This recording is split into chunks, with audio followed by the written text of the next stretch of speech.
Шағын Python жобаларының үлкен кітабы кіріспе. Invent with Python деп аталынатын веб парақша бар, және бұл жерде Ал Swigert деген Python программалау тілінің маманы өзінің білген білімдерімен бөліседі. Және бұл жерде керемет кітаптарының бірнеше саны бар. Өте іш пыстыратын жұмыстардың барлығын Python көмегімен автоматтандырыңыз. Шағын проектлердің үлкен жоба кітабы, сондай-ақ бастапқы Python негіздерінен ары қарай жылжу, Майнкрафтты кодтау, кодтарды Python көмегімен шағымдап бөліп жіктеу дейді, және де Pythonмен ойын жасау, Pygame, осындай керемет кітаптар бар, және бұл кітаптардың барлығы ашық, бір жағынан тегін деп айтсақ болады. Міне Майнкрафт жасау, жоғары деңгейдегі Pythonға жылжыңыз дейді, Pygame. Бұл кітаптың барлығы тегін, ашық, және осы жерден өздеріңіз басып оқысаңыздар болады. Соның бірі, жаңағы аты айтып кеткендей, шағын Python жобаларының үлкен кітабы. Бұл кітапта 83 тапсырма бар, 83 практикалық жұмыс бар, және оның әрқайсысын жазып, терең түсініп, жіктеп, код жазсаңыз болады. Pythonды үйренуге тамаша жол ашатын бағдарламалар. Соның біріншісі, енді қазақ тіліне азғантай бөлшегін әзірге аударып, жіктеп таныстық деп айтсам болады. Және сол жерде бірінші бауырсақ деген сабақпен танысамыз, кодпен танысамыз. Бұл мынандай орыс тіліндегі бублик деп айтсақ болады, жеуге арналған шелпек нандарды айтамыз. Және ағылшын тілінде багельс. Бұл багельс дедуктивті логикалық ойыны. Сіз анықтамаларға негізделген құпия 3 таңбалы санды табуыңыз керек. Ойын сіздің болжамыңызға жауап ретінде келесі кеңестердің, көмектердің бірін ұсынады. Болжамыңызда дұрыс цифр, дұрыс емес жерде болған кезде пико деген сөзді басып шығарады. Ал сіздің болжамыңыз дұрыс жерде дұрыс цифр болса, ферми деген сөзді басып шығарады. Ал егер сіздің болжамыңызда дұрыс сан мүлдем болмаса, онда багельс деп сөз басып шығарады. Құпия санды табу үшін сізде 10 әрекет, 10 мүмкіндік бар.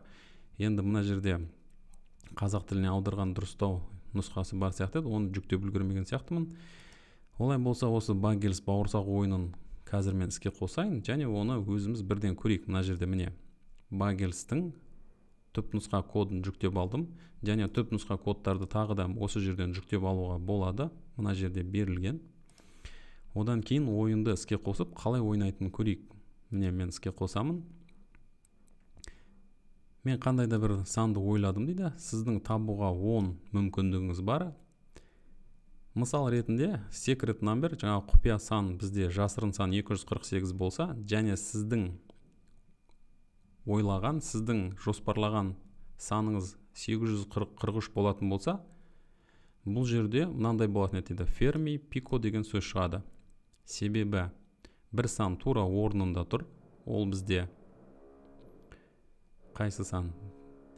Ферми, міне 4 саны бізде тура орнында тұр. Тура орнында таптық, және сондықтан ферми. Ал енді пико бір саны, мысалы 8 саны да бар, оны да таптық, бірақ ол орнын дұрыстап алмадық. Ол бізде санның соңында тұр. Сол сияқты қазір мына компьютер бір санды ойлап тұр, соны біз тауып көрейік. Мысалы мен 123-ті бірден тере салайын. Ферми дейді. Бір сан демек орны дұрыс. Ол 1 болуы мүмкін, немесе 2, немесе 3 болуы мүмкін. Олай болса мен 4, 5, 6 деп екінші санды енгіземін. Пико бір сан бар, бірақ орны дұрыс емес. Одан кейін 7, 8, 9 деп мен енді оңайлатайын. 7, 8, 9 ол жерде бір сан тура орнын дұрыс таптық.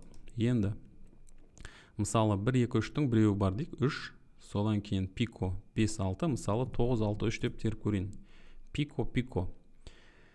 Демек бұл жерде байқайтынымыз, мысалы 6 пико дейді. 6 саны бар шығар. Бірінші ойлаған санымызды көрейік қазір. Мына жерде 1, 2, 3 ферми біреуі тура орнында болды. 7, 8, 9 ферми біреуі тура орнында болды. Так, қалай екен? 1 2 3 ойланайық кішкене. Қараңыздар, мен ойлаймын, мысалы 3 саны жоқ, себебі 3 саны тура орнында болса, мына жерде бізде ферми деген сөз шығу керек еді. Сондықтан 9 мен 6 мүмкін бар шығар. 9 мен 6 саны бар, және 1 мен 2 тура орнында. Олай болса 269 деп көруге болады, мысалы 269 деп. Ферми пико дейді. Бір сан орнында дейді. Мысалы ол қай сан екен? 269 дейді. Пико 269.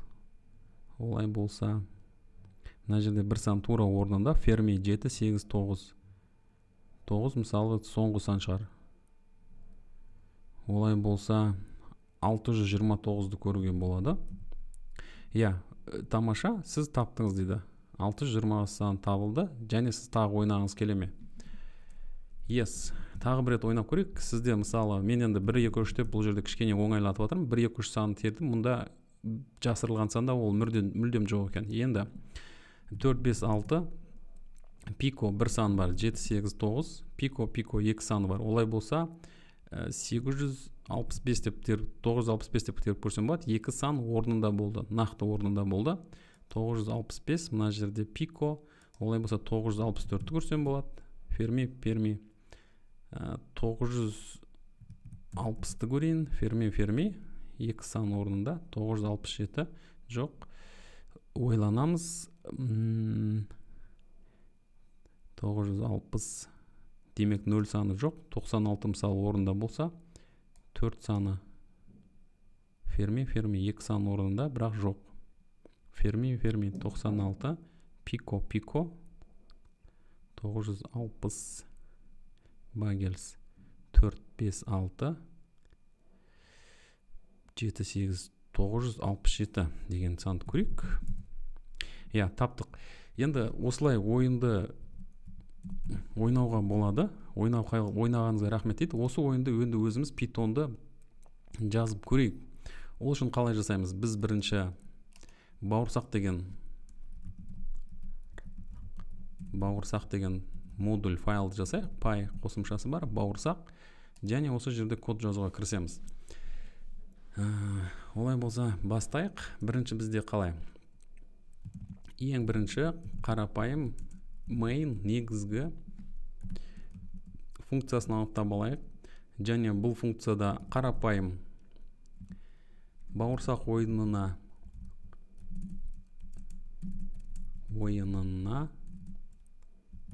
қош келдіңіз деп жазсын әзірге. Қош келдіңіз.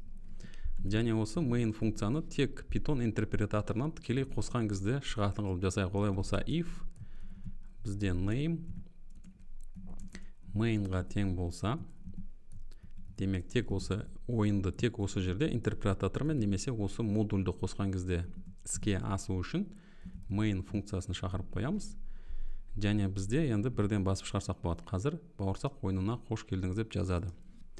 Жарайды, басталды. Енді бізде қандай шара? Жаңағы багельс ойынына қараймыз.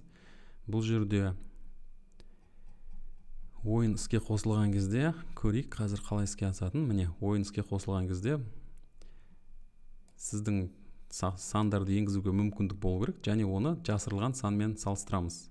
Олай болса, мына жерде жасамыз. Қандай да бір жасырын санды шығару керек. Жасырын сан, компьютер бізге жасырын санды жасау керек, жасырын санды. Олай болса, біз жасырын санды ойлап шығаратын компьютерге код жазамыз. Ол үшін жаңа функция жазамыз. Ол функцияның атын жасырын санды қайтаратын функция ғой бізде. Жасырын санды беру функциясы. Және бұл функция не істейді? Бізге жасырын санды беру керек. Және жасырын санды беру үшін, мысалы, мына жерге былай жасасақ болады. Сандар тізімі. Сандар тізімі бізде 0, 1, 2, 3, 4, 5, 6, 7, 8, 9. 3 таңбалы санды қайтару керек осы жерден. Сол үшін біз Pythonның рандом деп аталынатын, осы жерден бір кездейсоқ үш санды таңдайтын қазір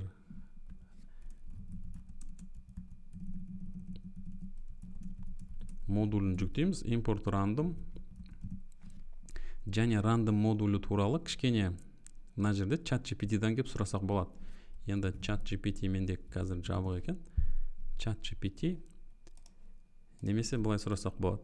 Python random модулі. Python random модулі. Мына жерде оның бірнеше әдістері бар. Соның ішінде қайсы random, sample, shuffle дейді. Осы shuffle'ды қолданамыз. Менің білгім бойынша. Міне import random'ды жүктеп аламыз. Одан кейін қандай да бір тізім болады. Біздің тізімде алма, банан және қандай да бір жеміс. Және біз shuffle'ды пайдаланып, осы тізімді басып шығаратын болсақ, мына жердегі тізімнің барлығы араласып кететін еді. Осы random кездейсоқ араластырып жүретін shuffle деп аталынатын әдісін пайдаланамыз және біздің сандарды қазір араластырып жібереміз. Оны бізге қайтару үшін, мысалы, былай жасаймыз. Сандар тізімін shuffle жасап жібереміз. Яғни shuffle.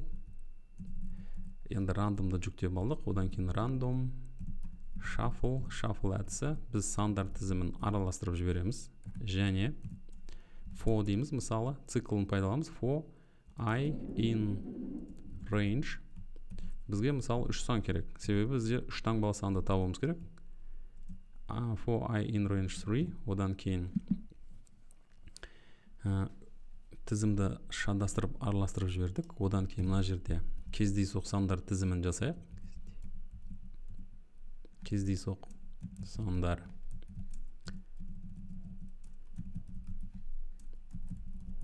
Кездейсоқ сандар тізімі. Бұл жерде бізде бос тізім жасап алдық. Және for циклының ішінде осы кездейсоқ сандар тізіміне мына жерде shuffle'дың көмегімен алған 3 санды, алғашқы 3 санды тіркеп жібереміз.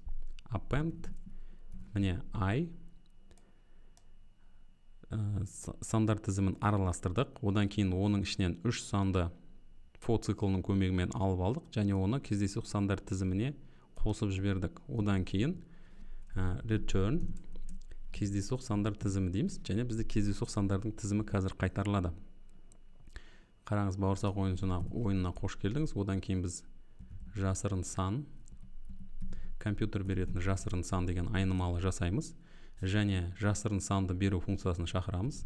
Жасырын санды беру функциясы. Және осы жасырын санды басып көрейік. Қазір print жасырын санды шығару. Сақтаймыз. Және басамын. Так, бауырсақ ойынына қош келдіңіз. 0, 1, 2 дейді. Алғашқы 3 санды бізге бірден осы мына сандарды қайтарды. Және ол өзгермейтін сияқты. Себебі бұл жерде біз қате жібердік. Random shuffle сандар тізімін араластырдық. Одан кейін for I in range 0. Кездейсоқ сандар тізімі range.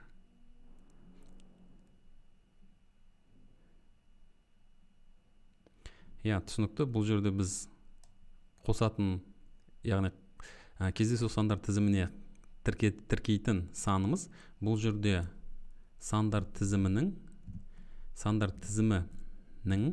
I элементі болу керек, яғни мынаны араластырып жүреді және ол жерге түскен кез келген санның біріншісі, екіншісі немесе яғни 3 санды, алғашқы 3 санды береді және енді бізде тізім жаңарады, өзгеріп тұратын болады. Яғни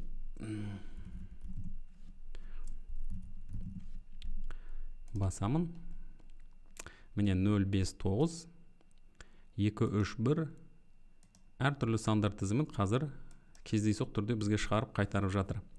Алайда бұл жерде бағдарламаны жазу барысында менің байқағаным, бізге тіркесі керек болады және оның тіркесін алуды мен сіздерге қазір көрсетемін. Не үшін тіркес қажет болатынын түсінеміз. Себебі ол жерде біз өзіміздің енгізген санмен салыстырамыз ғой. Сондықтан бұл жерде қолданушының енгізуін алуымыз керек. Так, жасырын санды алдық. Одан кейін қолданушы енгізген сан. Бізде қолданушы енгізген сан input және қолданушы енгізген санды мына жерде алайық. және мына жерге жазамыз if қолданушы енгізген сан equal жасырын сан, олай болса print сіз жасырын санды таптыңыз деп басып шығарсын. Басқа жағдайда